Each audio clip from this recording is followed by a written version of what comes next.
Seri membaca Alkitab. Bacaan dari Kitab Imamat bab 7 ayat 1 sampai dengan 38. Inilah hukum tentang korban penebus salah. Korban itu ialah persembahan maha kudus. Di tempat orang menyembelih korban bakaran, disitulah harus disembelih korban penebus salah.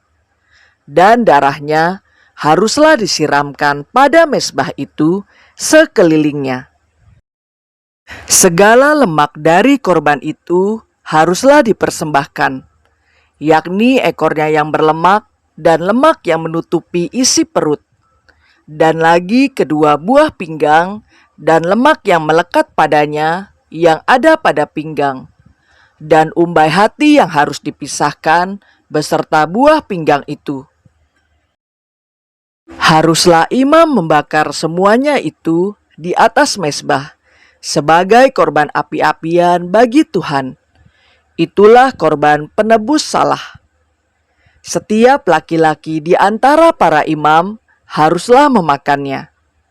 Haruslah itu dimakan di suatu tempat yang kudus. Itulah bagian maha kudus. Seperti halnya dengan korban penghapus dosa, demikian juga halnya dengan korban penebus salah. Satu hukum berlaku atas keduanya. Imam yang mengadakan pendamaian dengan korban itu, bagi dialah korban itu. Imam yang mempersembahkan korban bakaran seseorang, bagi dia juga kulit korban bakaran yang dipersembahkannya itu. Tiap-tiap korban sajian yang dibakar di dalam pembakaran roti, dan segala yang diolah di dalam wajan dan di atas panggangan adalah bagi imam yang mempersembahkannya. Tiap-tiap korban sajian yang diolah dengan minyak atau yang kering adalah bagi semua anak-anak Harun. Semuanya dapat bagian. Inilah hukum tentang korban keselamatan yang harus dipersembahkan orang kepada Tuhan. Jikalau ia mempersembahkannya untuk memberi syukur, haruslah beserta korban syukur itu dipersembahkannya roti bundar yang tidak beragi yang diolah dengan minyak, dan roti tipis yang tidak beragi yang diolesi dengan minyak, serta roti bundar dari tepung yang terbaik yang teraduk yang diolah dengan minyak. Ia harus mempersembahkan persembahannya itu beserta dengan roti bundar yang beragi, di samping korban syukur yang menjadi korban keselamatannya. Dan daripadanya, yakni dari setiap bagian persembahan itu, haruslah dipersembahkannya satu roti sebagai persembahan khusus bagi Tuhan. Persembahan itu adalah bagian imam yang menyiramkan darah korban keselamatan. Dan daging korban syukur yang menjadi korban keselamatannya itu haruslah dimakan pada hari dipersembahkannya itu. Sedikit pun daripadanya janganlah ditinggalkan sampai pagi. Jikalau korban sembelihan yang dipersembahkan itu merupakan korban nazar atau korban sukarela, haruslah itu dimakan pada hari mempersembahkannya. Dan yang selebihnya boleh juga dimakan pada keesokan harinya. Tetapi apa yang masih tinggal dari daging korban sembelihan itu sampai hari yang ketiga haruslah dibakar habis dengan api. Karena jikalau pada hari yang ketiga masih dimakan dari daging korban keselamatan itu, maka Tuhan tidak berkenan akan orang yang mempersembahkannya, dan korban itu dianggap batal baginya, bahkan menjadi sesuatu yang jijik, dan orang yang memakannya harus menanggung kesalahannya sendiri. Bila daging itu kena kepada sesuatu yang najis, janganlah dimakan, tetapi haruslah dibakar habis dengan api. Tiap-tiap orang yang tahir boleh memakan dari daging korban itu.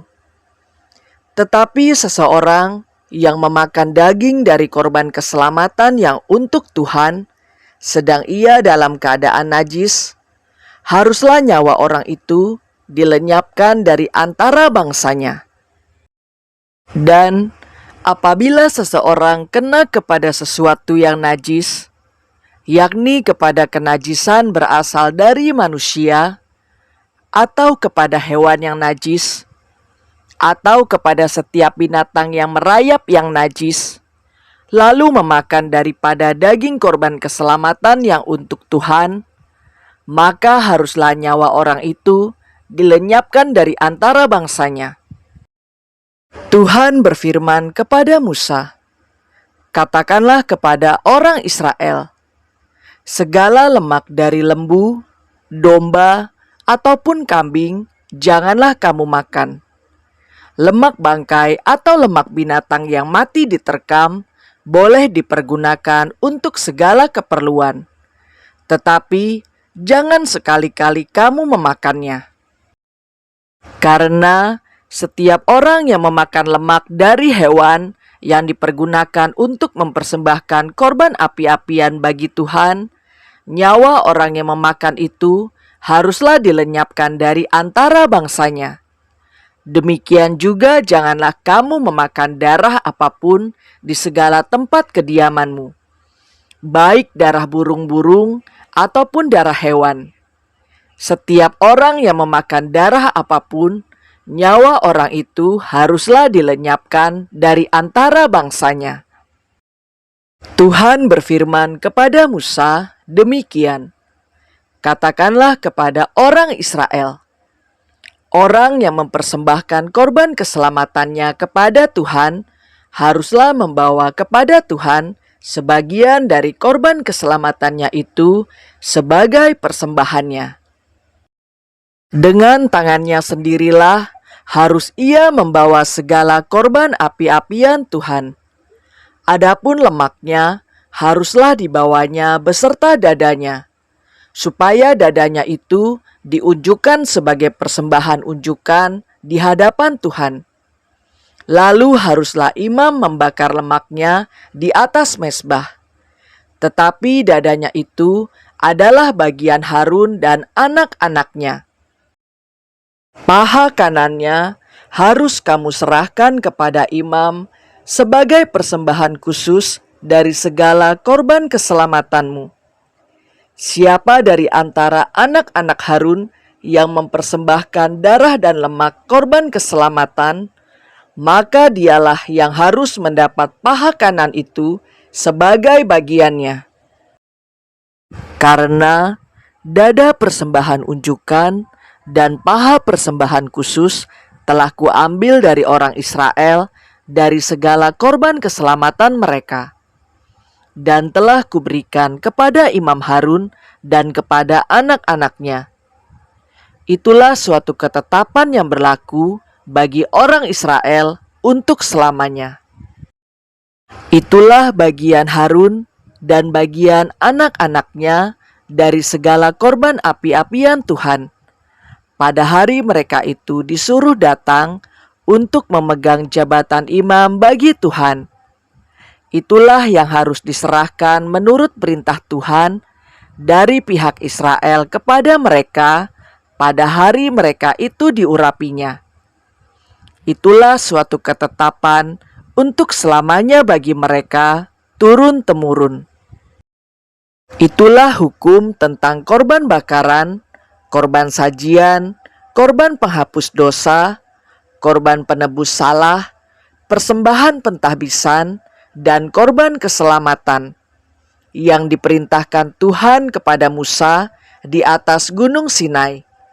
Pada hari Tuhan memerintahkan kepada orang Israel mempersembahkan persembahan mereka kepada Tuhan di padang gurun Sinai. Demikianlah sabda Tuhan.